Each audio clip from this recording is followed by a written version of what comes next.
Welcome back, my duelist friends. Casual Duelist here. So happy Monday. I hope that you guys all had a great rest of your weekend.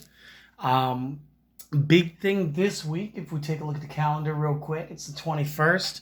By the end of the week, we will be into a new set of Speed Duel, which is the Streets of Battle City, which means 8 brand new decks, a couple different tournaments that we're planning for the channel, and a lot of deck lists. We're probably about to get hit with a new ban list, which means a lot of updates as well. So for the most part, I'm going to take this week off. I'm going to finish today's video, but I'm going to take most of this week off. Unless, of course, there's something that you guys really want to see, at which point I'll put in the work and we'll get it done before Friday. That said, I'm showing off the first of my Kaijudo decks because, again, still unpacking us a little bit of this stuff. I know it's been almost a year now. But sometimes you're just slow afterward. Once you've gotten most of everything unpacked, the last few boxes take the longest. And I was able to find some of my Kaijudo cards. So, quick couple of things. It's like a 43 card deck because back then Kaijudo was, I want to say, minimum 40. The rule is 3, just like it is in Yu-Gi-Oh! And like Magic, it is separated to creatures and spells. So I'm going to go creatures and spells. Unlike Magic, however, and I'll start by showing you the first card here, we don't actually have land. So if you want to play a card as mana, what you do is you would flip it upside down like this, and you would place it in the back row, which would be like the mana zone.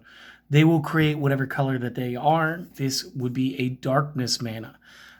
This deck is actually a hybrid between dark and light, as we have some cards that are going to be fusion cards, at which point they create one or the other, but I believe you have to use both colors in order to play it. Otherwise, generically, like this one needs to be at least one light, one shadow. The two could be any mix of the any other mix. Whereas our first card just needs to be a base one shadow. And then if you were playing all 5 colors in the same build, not sure why you would, but you could, then you would be able to just pay with whatever. So now that we got that out of the way, let's talk about it. So the first card we ran was 3 copies of the Cave Gulper, which is a disgusting looking worm type creature. But it doesn't actually have like a creature. Oh, no, it does. Creature typing was underneath the name. Sorry. So it is a rotworm. This has the ability leftovers. When this creature is banished, you may draw 1 card. This is important later for other effects. Also, it is shock value, disgusting looking card. I love it, but this thing's already like 10 years old. You take a look at that copyright date of 2013, right? Next up, we're going to use 2 copies of the Citadel Steward. This creature is what's called a fractal. Again, this one's going to have 3,000 power. I didn't mention the power the first time. It's 2,000 on our worm. This guy also has the ability de-archive. When this is banished, choose a spell from the discard pile. Return that to your hand. Now, unlike Magic, they do not count the creatures as creature spells. So this will only be for cards that are actually labeled spell. Next up, a card that I definitely remember the original for, the Dagger Doll. This is an evil toy card. It has the Slayer ability. Slayer is like Magic's version of an effect called Death Touch, meaning that if it battles a creature, even if it loses, the other card is then banished. So no matter what, it'll either beat the opponent by beating it, or if it loses the battle, it'll banish the opposing card. Next up, one of the 2 boss cards of the deck. We're using 2 copies of Deathliger the Justicar. This is a mix. He is counted as both being a Skyforce champion and a Shadow champion. This card enters the mana zone tapped, and I'm not sure if that is for all cards that are dual like this. Looking down, it is in fact that way. Its abilities are Double Breaker, meaning that when it attacks and gets through, it can break 2 shields instead of the standard 1. Soul Rend, when this creature enters the battle zone, target enemy creature, gets a negative 3,000 power until the end of the turn. Any creature that has a power of 0 or less has become banished. And its last ability is the Triumphant Roar. Whenever an enemy creature is banished, you may then also choose to tap target enemy creature. So a couple of things going on here. Some of you are going to be asking, what are shields? So at the start of the game, much the way the Pokemon puts up prizes, you would take the top 5 cards of your deck and place them in front of you as shields. Your opponent has to break all the shields that attack you when you don't have a shield in order to claim victory. And the reason tapping an enemy creature is so important is you can attack tapped creatures just the same as you could choose to attack the opponent. Only defenders may actually throw themselves in the way of attacks. They may be called blockers in this game. Instead, defender might be the Magic the Gathering term for a card that can only intercept attacks. But this card, if it retires somebody upon being played, can tap something else out to attack it and destroy it. So it is a very, very formidable, sweet-looking card. Moving on, we're going to have 2 copies of the Glimmer Gloom Quartz. This is going to be a Spirit Quartz, and I love the fact that it looks like a spider. And again, like all the dual color cards, goes into the mana zone tapped. 2 abilities, Opal Aura. All other light creatures gain 1,000, and Onyx creatures, all other darkness, get 1,000. This does stack, depending on how many of them you have in play, up to 3, and they can affect each other, just not themselves. So in this instance, they would each get 2,000 because they are both light and shadow, and that would be a thing. So again, it helps out the deck a lot. Next up, 3 copies of the Lost Patrol. And we use this one here. It's a Storm Patroller / Spectre. We use this because it's got 5,000 power, no effect, and it casts on a quick 3. So again, it's a very good card early game. Just really helps out. Next up, we are going to play 3 copies of the Rain Cloud Kraken. This will be a light enforcer card and blocker. So again, you may tap this to change an enemy creature's attack to this card. And Skirmisher. This can only attack creatures. So this one can never attack for your opponent's shields, which is good and bad at the same time. It is a 3k power for 2 mana. Next up, we're going to be playing 3 copies of Sentris. Sentris is a light enforcer card. It will have both blocker and Skirmisher. It will also add Bold Defense to its list. Bold Defense, whenever this creature blocks, it gets plus 2,000 until the end of the turn, meaning that this card will go from 5,000 to 7,000 when it chooses to block. However, when it is then attacked while it is tapped, it will stay at just the 5,000. So use this guy right, with a little bit of caution. Next up, second big boss of the deck, we're going to have 2 copies. He is both considered a Celestial and a Terror Dragon at the same time. It is Serpens, the Spirit Shifter. So, again, enters the mana zone tapped. Again, it is a double breaker, so when it breaks a shield, it may break 2. And it uses the effect Soul Shields. Whenever one of your other creatures is banished, you may put the top card of your deck into your shield zone face down as a new shield.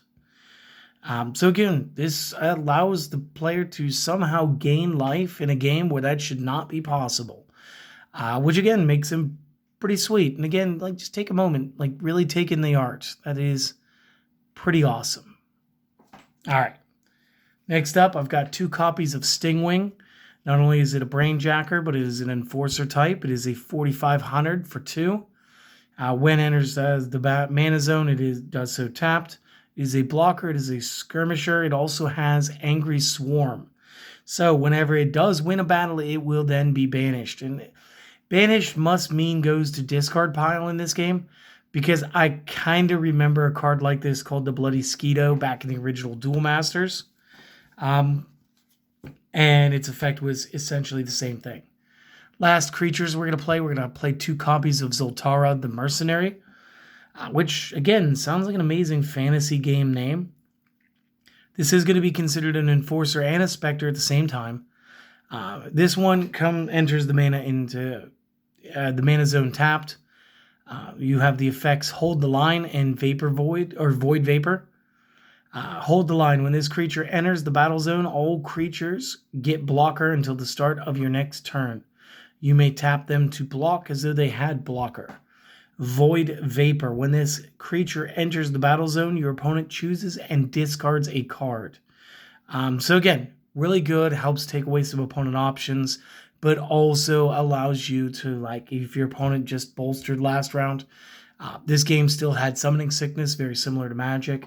So this would allow you to, again, show in full force that all of your monsters could block, including Serpents, including Death Liger.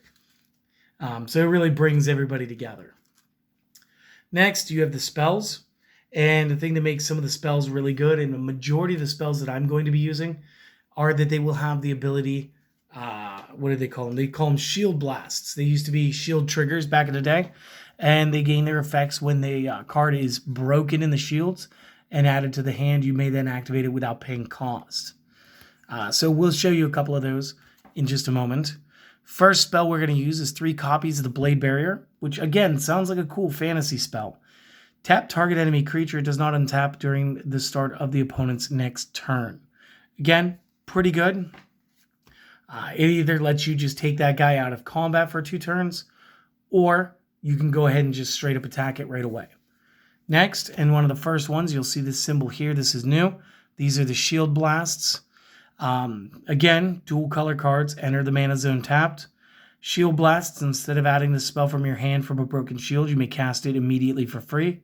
Effect: opponent discards a card at random. Tap all enemy creatures that are a lower level than the card they discard. So again, the higher the level of the card, which again is the casting cost, will determine just how many characters get tapped. Next, 3 copies of the Containment Field. Cast on 4, or use it as its shield blast. Tap a number of target enemy creatures equal to the number of creatures you currently control in your battle zone. So if I have 5, I can tap up to 5. If I only have 1, I can only tap 1. So again, situationally good, but still good. 3 copies of Ghost Bite. Target enemy creature gets negative 3,000 until the end of the turn. Creature that is zeroed out or becomes less than 0 is banished. Next up, 3 copies of Repulse.